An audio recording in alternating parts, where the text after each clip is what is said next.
Hi friends, నమస్తే. Tasty వంటలకి స్వాగతం. నేను మీ కవిత.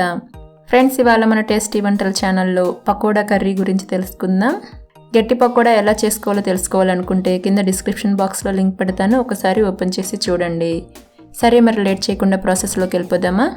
పాత్రలో 3 లేదా 4 స్పూన్ల ఆయిల్ వేసి వేడి చేసి 2 మీడియం సైజ్ ఉల్లిపాయలు సన్నగా కట్ చేసి వేసుకోవాలి. అలాగే ఉల్లిపాయలు త్వరగా వేగడానికి కొద్దిగా ఉప్పు, అలాగే పసుపు వేసి కలుపుకొని ఉల్లిపాయలు మెత్తగా అయ్యే వరకు వేయించుకోవాలి.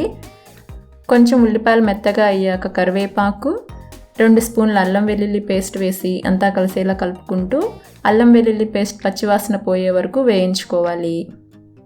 చూడండి, అల్లం వెల్లుల్లి బాగా వేగింది కదా. ఇప్పుడు 2 మీడియం సైజ్ టమోటాలను చిన్నగా కట్ చేసి వేసి అంతా కలిసేలా కలుపుకొని మూత పెట్టి 5 నిమిషాల పాటు మెత్తగా అయ్యే వరకు ఉడికించుకోవాలి.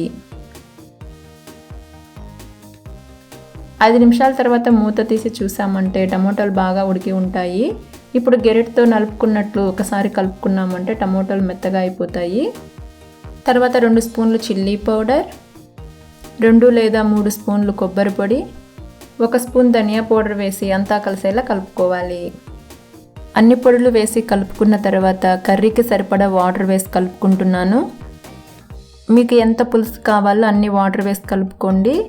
ఇందులో చింతపండు అవేం వేయాల్సిన అవసరం లేదు. అలాగే సాల్ట్ కూడా వేసి అంతా కలిసేలా కలుపుకొని మూత పెట్టి ఒక 10 నిమిషాల పాటు మీడియం ఫ్లేమ్లో పులుసుని బాగా ఉడికించుకోవాలి. ఇదేనండి గట్టి పకోడా. ఈ పకోడాతోనే మనం కర్రీ చేస్తున్నామండి. ఇది ఎలా ప్రిపేర్ చేసుకోవాలో తెలుసుకోవాలంటే కింద డిస్క్రిప్షన్ బాక్స్లో లింక్ పెడతాను, ఒకసారి ఓపెన్ చేసి చూడండి.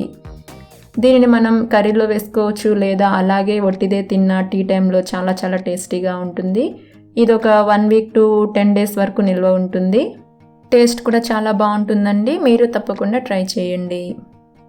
10 నిమిషాల తర్వాత మూత తీసి చూసామంటే కర్రీ బాగా ఉడుకుతూ ఉంటుంది. అలాగే ఆయిల్ కూడా పైకి వచ్చింది కదా.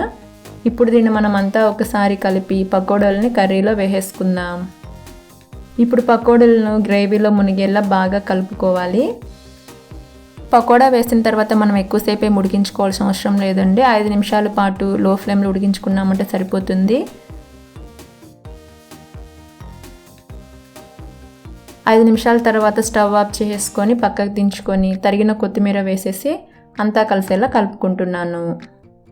చూడండి, పకోడీ అంతా మెత్తగా అయిపోకుండా మ్యాష్ అయిపోకుండా పకోడీ లాగానే ఉన్నాయి కదా. ఎందువలనంటే ఎక్కువసేపు ఉడికించుకోకుండా మనం జస్ట్ 5 మినిట్స్ పాటే ఉడికించుకున్నాం కాబట్టి అవి చెదిరిపోకుండా అలానే ఉన్నాయి. అంతే ఫ్రెండ్స్, చూసారు కదా ఎంతో టేస్టీ పకోడీ కర్రీని ఎలా ప్రిపేర్ చేసుకున్నామో. మీకు ఈ రెసిపీ నచ్చిందా?